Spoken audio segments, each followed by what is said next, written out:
하나님은 우리를 향한 계획하심과 그리고 우리를 이끄시는 그런 부분은요, 한치의 오차도 없으십니다. 뭐 이렇게 하면 어떨까, 저렇게 하면 어떨까, 그런 게 아니시죠. 정확하게 계획하시고 이끌어 주십니다. 이스라엘을 이끄심을 한번 보십시오. 정확하게, 그리고 필요에 따라 돕는 사람, 즉 지도자를 세우시고, 또 어떨 때는 문서를 통하여, 십계명을 통하여 또 행동 지침들을 알려주시고, 필요에 따라서 그때그때 말씀해 주십니다. 그러니까 하나님의 인도하심은요, 정확하고 분명한 이유가 있습니다. 계획이 있으시다는 말이죠. 다만 그 계획을 우리가 이해를 못하는 거예요. 내 생각과 다르니까 이게 뭐지? 라고 할 뿐이라는 겁니다. 우리가 받아들이지 못할 뿐이지 하나님은 우리를 사랑하시고 그 계획하심은 분명하다는 겁니다. 오늘 본문에서도 보면 부정한 자들을 진영 밖으로 내보내라 라고 하십니다. 하나님의 명령이에요. 어떻게 보면 좀 우리가 이해하기 힘든 부분이기도 해요. 아이고, 아무리 그래도 그렇지 사람을 진영 밖으로 내보내고 좀 병이 들었다고 해서 더럽다고 막 하니까 좀 너무한 것 같다는 생각이 듭니다. 그런데 3절에 보면 왜 그렇게 해야만 되는지 분명한 이유를 하나님이 말씀하십니다. 그 이유가 무엇입니까? 3절 보십시오. 남녀를 막론하고 다 진영 밖으로 내보내어 그들이 진영을 더럽히게 하지 말라. 내가 그 진영 가운데에 거하느니라 하시매. 하나님이 그 진영 가운데 거하십니다. 내가 그 진영 가운데 거하느니라. 하나님이 진영 가운데 거하시기 때문에 분명하게 구별해야 된다. 네가 지금 서 있는 그 자리를 구별해야 된다는 말씀입니다. 하나님은 지금 진영 한 가운데에 성막에 함께하고 계십니다. 예전과 다른 거예요. 예전에는 모세를 통해 전해 들었잖아요. 시내산 높은 곳에 계신 그 하나님 모세가 찾아뵈려고 막 올라갔었잖아요. 그래서 지파들이 내려올 때까지 기다리고 그랬던 그 하나님이 아니라는 겁니다. 지금 하나님은 내가 살고 있는 그 지파들이 지금 진영으로 둘러싸고 있는 그 중앙에 성막에 계시다고 지금 말씀하고 있는 겁니다. 예전에는 감히 다가가지 못하고 모세를 통하여서만 전해 들었던 그 하나님의 말씀을 지금 직접 들을 수 있게 되었다는 겁니다. 지금 바로 옆에 계시다는 겁니다. 하나님이 내 옆에 계시기 때문에 지금 부정한 자를 진영에서 내보내라고 명령하십니다.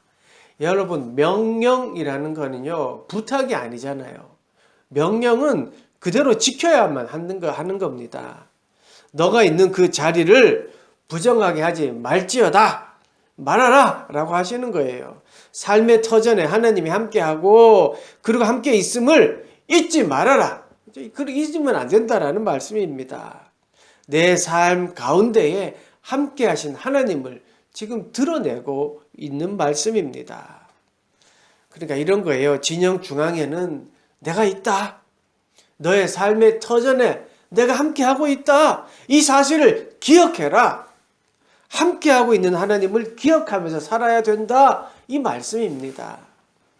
그런데 왜 꼭 진영 밖으로 내보내라고 하실까요? 그 이유는요, 단순합니다.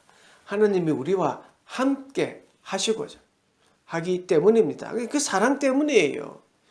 지금 여기에 하나님의 함께 하실 수 있는, 하나님이 함께 하실 수 있는 방법이 있다면요, 그거는 죄를 해결하는 거예요. 그 길밖에 없습니다. 하나님이 함께 하실 수 있는 방법, 그 죄를 해결하는 길이에요. 여러분, 이스라엘이 레위기를 하나님이 주셨잖아요. 그 레위기 속의 말씀이 뭡니까? 죄를 해결하기 위한 제사법입니다. 이스라엘 백성들은 그 제사법을 통해 죄를 해결하고 용서받고 하나님을 섬기며 예배했습니다. 지금 우리는 예수 그리스도의 피를 힘입어 죄를 해결하고 또 하나님을 예배하고 있습니다. 예배가 여러분 중요한 것은요, 그 예수 그리스도의 피를 생각하고 그것을 믿고 또 십자가의 은혜를 기억하기 때문에 예배가 중요한 거예요. 그래서 예배를 통해서 그 십자가의 말씀, 은혜의 말씀을 보게 되는 거고요. 찬양하고 설교의 말씀을 들으면서 은혜를 나누는 것이지요. 만약에 여러분 예배 속에 예배를 보는데도 예수 그리스도가 생각나지 않고 내 죄가 해결되지 않는다면, 또 은혜가 생각나지 않는다면요, 끝난 거예요. 예배가 더 이상 아닌 거예요. 죽은 예배와 같은 것이죠. 하나님이 이스라엘 백성에게 제사법을 주시고 또 예수 그리스도를 십자가에 매달려 돌아가시게 한 이유가 무엇입니까? 우리와 함께 하시고자 하심입니다. 우리를 사랑하시기 때문에 함께 하시고자 하시는 것이지요. 제가 가끔 이제 일을 마치고 집에 가서 저녁을 많이 먹고 나서도 또 가끔 치킨을 시켜 먹습니다. 근데 그 먹는 모습을 보고요, 아내가 대자로 시작하는 어떤 말이 있잖아요. 그걸 가끔 해요. 걱정되기 때문에 하는 것이지요. 근데 어떤 때는 이렇게 듣다 보면 진심인 것 같기도 하기는 해요. 근데 그런 말을 해요. 화를 막 낸단 말이에요. 근데 왜 화를 냅니까? 내가 진짜 돼지가 돼서 그렇습니까? 아니잖아요. 사랑하기 때문에 그렇잖아요. 관심이 있으니까 그런 겁니다. 하나님이 만약에 이스라엘 백성들을 사랑하지 않는다면요, 굳이 말하지 않습니다. 진영 밖으로 빼라, 부정하다 말하지 않습니다. 그냥 그 자리에서 죽여버리면 됩니다. 너 저 놈이 부정해서 내가 함께하지 못하니까 죽여버리면 끝이에요. 그런데 그렇게 하지 않습니다. 하나님은 이스라엘을 향한 사랑 때문에 부정함을 규정해 주시고, 그리고 진영 밖으로 구별할 것을 명령하고 있습니다. 여러분, 혹시 여러분 가운데에 내 안에 주님이 거하고 계신데 또 주님께서 야, 그건 안 된다, 그건 아닌 것 같아 하시며 내보내라 라고 하시는, 또 명령하고 계신 것이 혹시 없는지 한번 잘 살펴보시기 바랍니다. 2023년을 이제 둘째 주간이 되었잖아요. 새로운 목표와 계획들을 세우지만 여러분, 영적인 목표는 무엇입니까? 혹 우리 삶 가운데에, 내 생활 가운데 하나님이 부정하게 여기시고 죄로 여기시는 나의 행동과 또 어떤 모습이 있다면 그것을 내보내는 그런 것도 중요한 것입니다. 하나님은 계속 내보내라 명령하고 계신데 여전히 듣지 않고, 혹은 내가 오해해서 내 생각대로 해석해서 이건쯤은 괜찮아 라고 하는 것은 없는지 한번 되돌아보는 연초가 되었으면 좋겠습니다. 우리 모두가 그렇게 하나님의 말씀에 귀 기울이고 순종하는 그런 여러분의 되기를 축복하고 또 기도합니다. 여러분, 근데 밖으로 내보낸다는 것, 사실 진영 밖으로 내보낸다는 것, 그리고 순종해서 부정한 자를 찾고 직접 내보내는 것, 이거 쉽지만은 않았을 것입니다. 여러분, 그럴 것이요. 이스라엘 백성들이 부정하다라고 하는 법, 레위기서를 받은 것도 얼마 되지 않았고요. 또 그것을 직접 찾고, 또 그것을 또 내가 찾아가지고 붙잡아서 결단하기도 정말 힘든 부분이에요. 여러분, 근데 쉽지 않았겠지만 그것을 실행을 했습니다. 결단하고 진행을 했습니다. 왜? 그것이 살 길임을 알았기 때문입니다. 그것이 하나님의 백성으로의 길임을 알았기 때문입니다. 여러분, 그 부정하게 된 것은 내 자녀일 수도 있고요, 내 아내일 수도 있고, 내 친구도일 수도 있고요, 내 친척일 수도 있어요. 그런데 진영 밖으로 내보내야만 했습니다. 남녀를 막론하고 다 진영 밖으로 내보내라고 하셨기 때문입니다. 남녀를 막론하고 다 진영 밖으로 내보내라. 약한 여자도 예외가 없었습니다. 큰 결단이 있어야 했습니다. 내보낸다는 것, 내 삶의 진영에서 내보낸다는 것, 큰 결단입니다. 그런데요, 가만히 보면 여기에 믿음이 있습니다. 만약에 완전한 구별이 목적이었다면 아까 말씀대로 다 죽여서 불태워서 어떤 병균을 다 없애야 되겠었지요. 근데 그냥 진영 밖에 두라고 하십니다. 그게 무엇입니까? 진영 밖에 두라는 것은요, 곧 회복시켜 주겠다는 하나님의 약속인 것입니다. 회복을 전제한 것입니다. 하나님의 치유하심을 믿는 겁니다. 하나님을 믿는 그 믿음이 결국 그 진영에서 내보낼 수 있는 믿음의 행동의 용기가 생긴 것입니다. 가족이, 친구가 진영 밖에 있습니다. 내가 그들을 구별해서 밖으로 내보냈습니다. 내보내고 나서 여러분 얼씨구나 좋다, 나는 부정하지 않아 좋다 이랬을까요? 아니지요. 더 열심히 기도했겠지요. 내 사랑하는 아내가 밖에 있고 내 자녀가 저 진영 밖에 있는데 어떻게 편하게 지냅니까? 더 열심히 기도했겠죠. 치유의 하나님 고쳐주십시오. 전능하신 하나님 고쳐주십시오. 기도했겠죠. 그게 믿음이라는 겁니다. 치유하심을 믿고 진영 중앙에 있는 여호와 하나님 앞에 더 열심히 기도했죠. 아마 그게 더 간절하게 예배했을 것입니다. 중요한 것은 이렇게 하나님이 진영 중앙에 지금 거하고 계시다는 믿음입니다. 하나님이 함께 하신다는 그 믿음이 분리할 수 있었던, 구별할 수 있었습니다. 여러분, 믿음은요, 사고의 전환입니다. 이스라엘은 이집트에서 종의 신분으로서 오랫동안 살았습니다. 그런데 믿음이라는 것은 종의 사고에서 하나님의 백성으로 사고로 전환되는 겁니다. 하나님이 진영 가운데 계시고 하나님이 진영 가운데 탁 계시니까 모든 부정함이 저절로 싹 없어지는 게 아니란 말이에요. 부정한 사람은 탁 죽고 또 정결한 사람은 다 살아나고 이런 게 아니란 말이에요. 오히려 복잡해졌어요. 스스로 구별해야 된다는 거예요.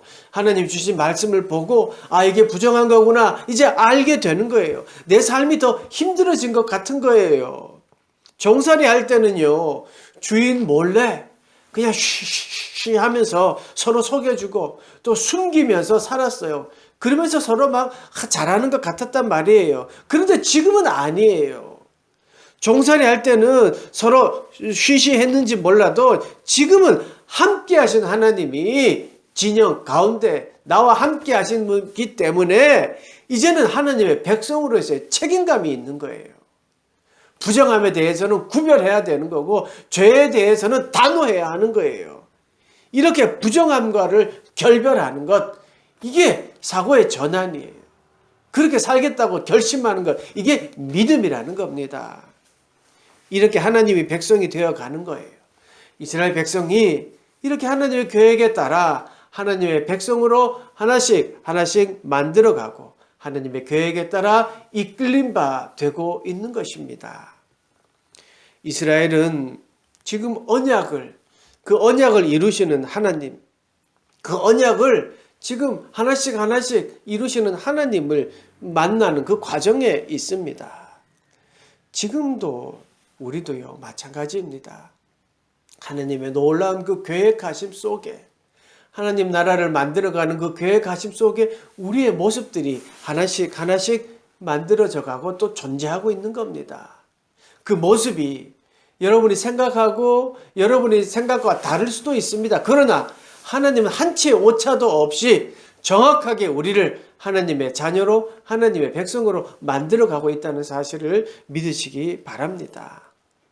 이스라엘 이렇게 계획하심 속에 하나님은 이스라엘을 이끌어 가시고 그 존재를 하나씩 세워져 가고 있는 것입니다. 그 가운데에 부정에 대해서 결단하고 그것을 순종하는 하나님의 백성으로 만드는 것이지요. 그 하나님의 계획하심 속에 있다고 믿는다면 당연히 하나님의 명령에 순종해야지요. 하나님의 명령을 따라야지요. 혹 가족들, 친척들, 또 이런 분들을 진영 밖으로 내보내는 일, 정말 힘든 일이지요. 그 아픔, 어떻게 누가 그것을 아픔을 알 수 있겠습니까? 아마 경험해 보지 않은 사람은 모를 것입니다. 그런데 그 아픔과 고통 가운데 하나님이 계시다는 사실을 깨닫고 그것을 믿으면 그러면 하나님의 백성이 되는 거예요. 아니 하나님이 진영 가운데 계신데 왜 이런 복잡한 일을 만들어? 하나님 아무것도 아닌 거 아니야? 이게 아니라 하나님이 함께 하시니 이 고통 가운데도 함께 하신다고 믿는 것, 이게 믿음이라고 또 하나님의 백성으로서의 자세라는 말입니다. 이렇게 이스라엘 백성은 하나님의 백성으로 되어가고 있습니다. 하나님의 그 큰 계획 속에서 말입니다. 이스라엘 백성들은 무엇보다도 진영 가운데 하나님이 거하신다는 사실을 잊어서는 안 되었습니다. 그래서 민수기 뭡니까? 백성의 숫자, 전쟁에 할 수 있는 모든 숫자를 계수하고 나서 그 다음에 레위인들을 다시 한번 점검한 다음에 하신 말씀이 오늘 말씀이에요. 너희들 진영 가운데 내가 있다. 부정한 것을 구별해라 라고 말씀하신 겁니다. 사람들은 생각했을 겁니다. 우리가 전쟁에 나갈 사람들이 60만 명이 넘는다. 거기에 집중했을 것입니다. 진영이 성막을 중심으로 해서 어떤 지파는 앞쪽, 동쪽, 어떤 지파는 북쪽, 어떤 지파는 남쪽 둘러서서 쓴 거기에 집중했을 것입니다. 그런데 하나님은 아니었습니다. 내가 너희와 함께 있다. 너희 진영 중앙에 내가 있다. 이게 중요하셨던 것입니다. 이스라엘 백성에게 무엇보다도 중요한 것은 진영 가운데 하나님이 함께 하신다는 사실이었습니다. 그리고 더 중요한 것은 이제는 이집트의 종이 아닌 하나님의 백성이라는 사실입니다. 이제 스스로 결정하고 그것을 책임지는 하나님의 백성이라는 사실입니다. 하나님은 그것을 원했던 것이죠. 스스로 부정한 자를 찾고 그리고 진영 밖으로 구별하는 그 모습을 원하셨던 것입니다. 스스로 하나님의 백성으로서 책임감을 갖게 하셨습니다. 이로써 그들은 이스라엘 백성들은 자기도 모르게 하나님의 백성으로 만들어져 가고 있었습니다. 사랑하는 여러분, 우리는 하나님의 계획하심 속에 있음을 믿습니다. 그리고 우리도 모르는 사이에 하나님은 우리를 하나님의 자녀로 만들어가고 하나님 나라의 동역자로 세워주시고 함께 일하고 계십니다. 2023년 두 번째 주일인 지금 우리는 하나님의 자녀로서 믿음이 오히려 더 성장하고 있음을 믿습니다. 여전히 주님께서 우리를 사랑하고 계시기 때문입니다. 하나님이 내 안에 계시기에 우리는 내 안에 부정함을 나의 밖으로 내보내야 합니다. 그것이 진정으로 살 길입니다. 내어보내는 것에 대한 두려움, 익숙한 것에 대한 결별, 그런 고통이 있더라도 여러분 내어보내야 될 것이 있다면 내어보내야 합니다. 그러면 그것이 고통스럽다 하더라도 그 가운데 하나님이 함께 하시며 더 좋은 것으로 우리를 채워주십니다. 왜냐하면 하나님이 우리를 사랑하게 하시기 때문입니다. 그리고 그 자리에 은혜를 부어주십니다. 그래서 2023년이 그 은혜로 가득한 우리 모두가 되었으면 좋겠습니다. 하나님은 절대 죄에 대해서 타협하지 않으십니다. 좋은 게 좋은 거지 하고 넘어가지 않으십니다. 하나님은 철저하게 하나님과 우리 사이를 가로막는 그 어떤 것에 대해서는 단호하게 내어버리라 하시고 그것을 무찔러 버리십니다. 왜냐하면 하나님은 우리를 너무나 사랑하기 때문입니다. 내어보내야 될 것이 있다면 내어보내십시오. 두려워 말고 내어보내십시오. 내어보내면 큰일 날 것 같고 익숙하지 않은 일이라 힘들 수 있지만 아닙니다. 그것이 하나님의 자녀로서 마땅히 해야 할 일입니다. 내어보내야 합니다. 구별해야 합니다. 여러분 그리고 그렇게 하는 일들을 통하여 하나님은 분명히 하나님의 계획하심으로 우리를 이끌고 계십니다. 하나님의 계획하심이 있으니 여러분 걱정하지 마십시오. 하나님이 분명 우리를 좋은 것으로 더 좋은 곳으로 이끌어 주시고 더 좋은 길로 인도해 주십니다. 그 하나님의 계획하심을 믿고 그렇게 살아가는 우리 모두가 되기를 간절히 축원합니다. 아멘. 기도하겠습니다. 하나님, 우리 가운데 임하시고 함께 하심에 감사합니다. 2023년이 시작된 지 한 주가 지났습니다. 두 번째 주일에 예배하는 우리 가운데 하나님의 백성으로서 구별되어야 할 것이 있다면 진영 밖으로 내어보내는 결단이 우리 가운데 있게 하여 주시옵소서. 그래서 하나님의 이끄심에 순종하게 하고 하나님을 더 깊이 알아가는 은혜가 있게 하여 주시옵소서. 우리의 삶 가운데에, 우리의 일상 가운데에 예기치 않은 슬픔과 이해되지 않는 모든 일들이 있지만 그 또한 하나님의 계획하심 속에 있음을 믿습니다. 하나님, 우리 지체들 가운데에 그렇게 이해되지 않는 일들이 있는 이들도 있사오매 하나님, 그들 가운데 하나님이 직접 찾아가 주시고 위로하시며 또 이끌어 주시며 하나님의 계획하심을 보여 주시옵소서. 하나님의 백성으로서 우리가 책임감을 갖고 세상과 이웃을 바라보게 하셔서 세상 통치자의 자녀로서의 세상을 바라보고 또 세상을 사랑하게 하시고 넓은 마음과 넉넉한 마음으로 이웃을 대하고 품어주는 우리 모두가 되도록 축복하여 주시옵소서. 늘 함께 하시는 주님을 기억하며 감사하는 우리 구리터기 교회 식구들이 되도록 성령으로 보호하여 주시옵소서. 예수님의 이름으로 기도드리옵나이다. 아멘.